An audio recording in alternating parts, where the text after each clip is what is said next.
Saudara-saudara kaum muslimin di seluruh tanah air, hari-hari pada minggu akhir Ramadan kita bersama-sama menyaksikan sebuah fenomena tentang pindahnya kegiatan umat dari masjid ke pasar, dari masjid ke terminal, dari masjid ke stasiun, dari masjid ke bandara. Apa boleh buat, itulah wajah kita, bahwa lebaran artinya mudik, bahwa lebaran artinya baju baru dan makanan. Lebaran berbeda dengan Idul Fitri. Lebaran adalah tradisi yang setiap kita boleh ikutan. Siapa saja boleh ikut lebaran, tapi tidak tiap orang bisa merayakan Idul Fitri. Mau puasa atau tidak puasa boleh lebaran, tidak dilarang sama petugas keamanan.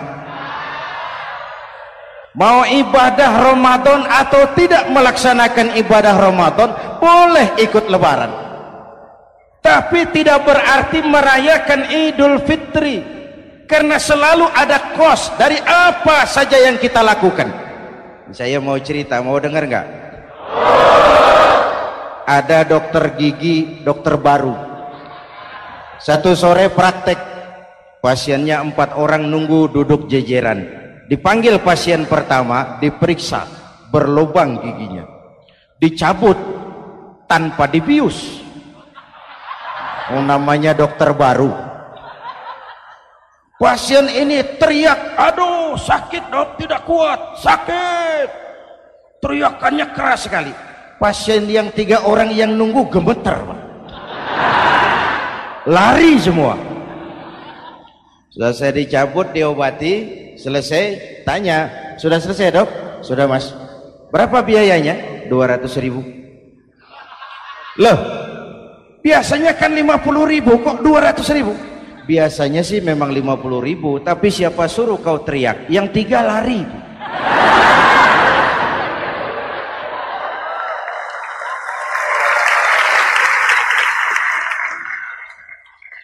Cerita pendek ini ingin berpesan kepada kita, selalu ada ongkos yang harus kita bayar dari apa saja yang kita lakukan. Mau ibadah atau tidak, mau jadi orang baik-baik atau jadi bajingan paling tengik, mau berbuat salah atau berbuat soleh, selalu ada kosnya, selalu ada ongkosnya. Kita bicara kembali kepada fitrah, Idul Fitri. Bagaimana caranya? Pertama, saya ingin mengutip bagian pendek dari ayat 185 Al-Baqarah. Walitukmilul iddata walitukabbirullaha ala ma hadakum wala'allakum tashkurun.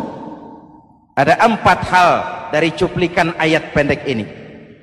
Pertama, walitukmilul iddata, hendaknya engkau sempurnakan jumlah bilangan hari puasamu. Berpuasa sebulan penuh. Sebulan penuh itu bisa 29, bisa 30. Pak, kalau beda pendapat bagaimana? Ada yang lebaran tanggal 5, ada yang lebaran tanggal 6. Hadirin, bagi yang punya kemampuan berijtihad, silahkan melakukan ru'yatul hilal. Bagi yang tidak, lebih aman ikut pesan Nabi. Apa pesan Nabi? Fa iza ikhtalaftum fa alaikum bisawadil a'zam ma'al haqqi wa ahlihi. Kalau kamu berbeda pendapat, ikut golongan terbanyak yang benar dan ahlinya. Jadi walaupun banyak, kalau tidak benar dan bukan ahlinya, tidak usah ikutin. Banyak, benar dan ahlinya. Contoh, 100 insinyur berbeda pendapat dengan 10 kiai tentang doa kunut. Yang diikuti pasti 10 kiai, bukan 100 insinyur. Betul? Atau sebaliknya, 10 insinyur berbeda dengan 100 kiai tentang konstruksi jembatan. Yang diikuti tentu 10 insinyur, benar dan ahlinya. Maka yang paling aman kita punya Departemen Agama. Departemen Agama punya ahli dari MUI, dari Nahdlatul Ulama, dari Muhammadiyah, dari Al-Wasliyah, dari Syarikat Islam, dikumpulkan melakukan ru'yatul hilal. Yang paling aman dengeri saja pengumuman Departemen Agama.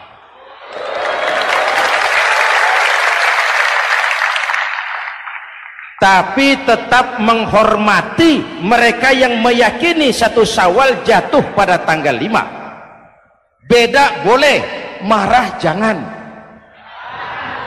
Jelas? Saudara boleh suka tempe, tapi jangan menghina orang yang tidak suka tempe.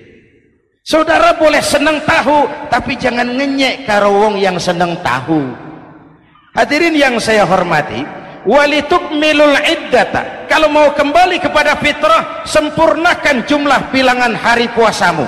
Makna sempurnakan di sini 2, sempurnakan 1 bulan penuh dan sempurnakan semangat puasamu. Walaupun Ramadan berakhir, puasa jangan selesai. Kenapa? Tangan kita masih tetap terus puasa dari mengambil yang bukan milik kita. Lidah kita walaupun Ramadan sudah selesai tetap berpuasa dari memfitnah dan menggunjing orang lain. Kaki kita walaupun Ramadan sudah selesai tetap puasa dari berjalan ke tempat yang tidak baik. Perut kita tetap berpuasa dari kemasukan barang-barang yang haram. Sempurnakan semangat puasamu.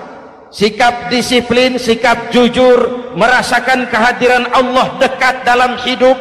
Nih contoh ringan, tadi waktu asar dan zuhur saudara sholat apa tidak? Sholat. Waktu sebelum sholat kan berwudu, ketika berwudu kan berkemur. Umpama waktu berkemur itu saudara korupsi,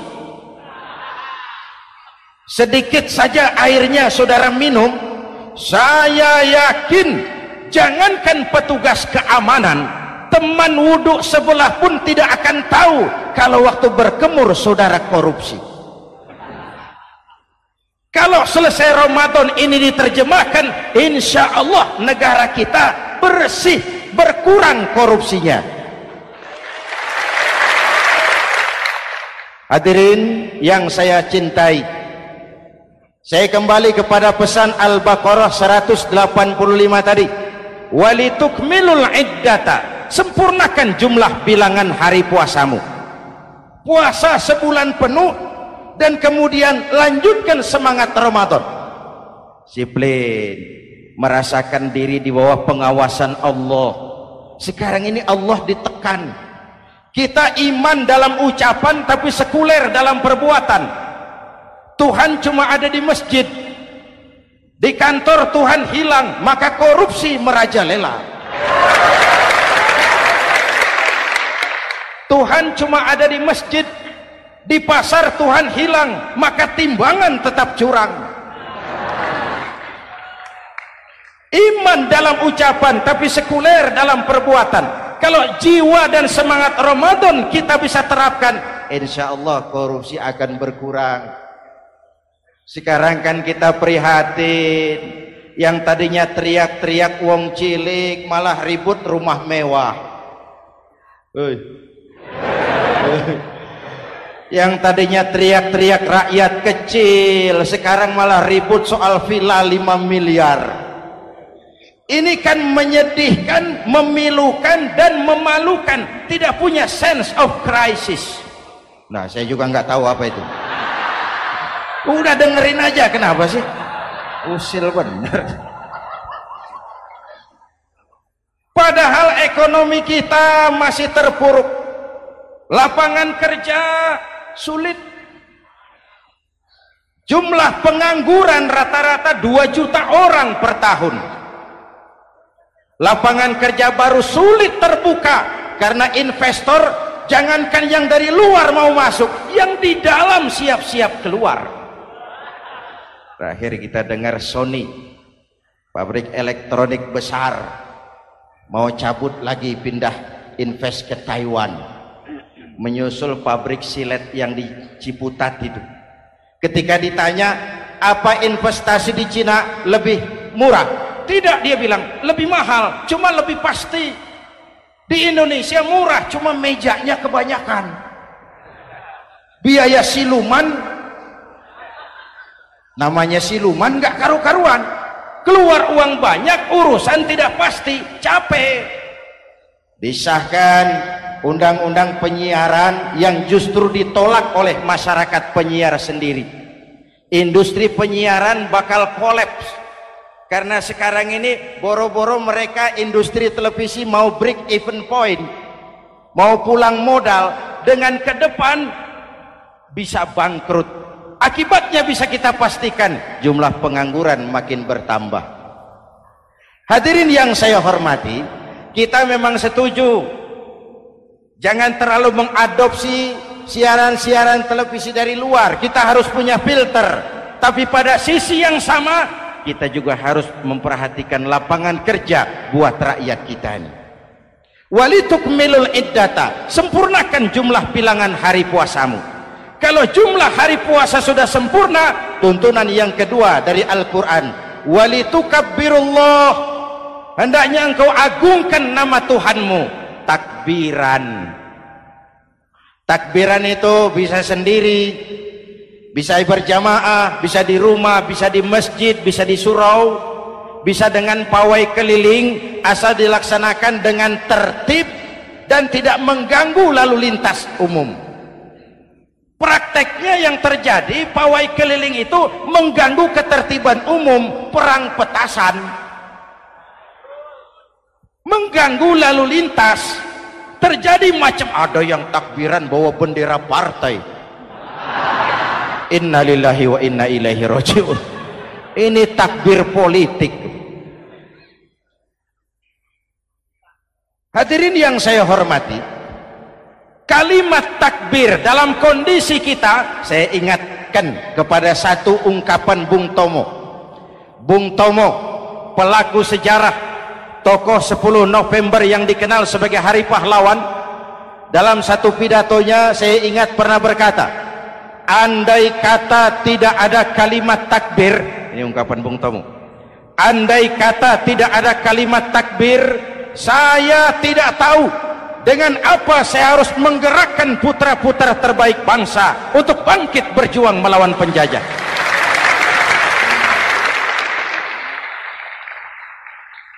Ketika Allahu Akbar, itu londo kelihatannya kecil, meriam nggak meleduk. Dahulu orang-orang tua kita cuma ada dua kata, merdeka atau mati. Tidak berpikir nanti kalau menang dan merdeka saya jadi wali kota di mana.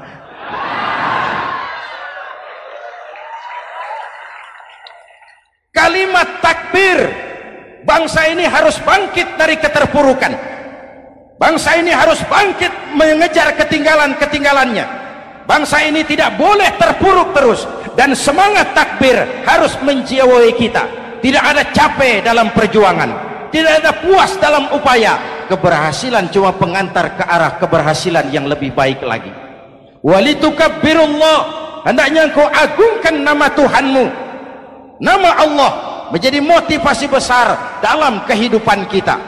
Ini pesan Quran Al-Baqarah 185. Pesan kedua, setelah sempurnakan jumlah bilangan hari puasamu, agungkan nama Tuhanmu. Takbiran. Kalimat takbir sendiri kalau kita lihat pada kalimatnya ada kata la ilaha illallah wahdah sadaqa wa'dah wa nasara 'abdah wa a'azza jundah wa hazamal ahzaba wahdah.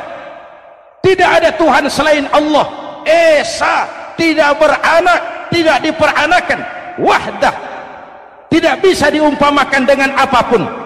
Sadaqa wa'dah, Allah yang maha menepati janjinya. Wa nasara 'abdah, Allah yang maha menolong hambanya. Kalau bukan kebesaran Allah, berat berjuang Ramadan ini, melawan musuh yang tidak nyata. Puasa itu kalau olahraga golep. Benar Pak, kalau tinju lawannya kelihatan. Betul. Sepak bola musuh kelihatan, bulu tangkis kelihatan, golf siapa musuhnya? Itulah puasa, menghadapi musuh yang tidak kelihatan. Itu lebih berat daripada perjuangan mengangkat senjata, lebih berat daripada berjuang mengorbankan harta.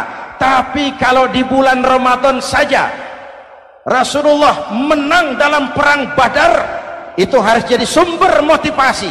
Dengan kalimat takbir, dengan keagungan Allah, bangsa Indonesia harus bangkit dari keterpurukan. Ibu bapak hadirin yang saya hormati,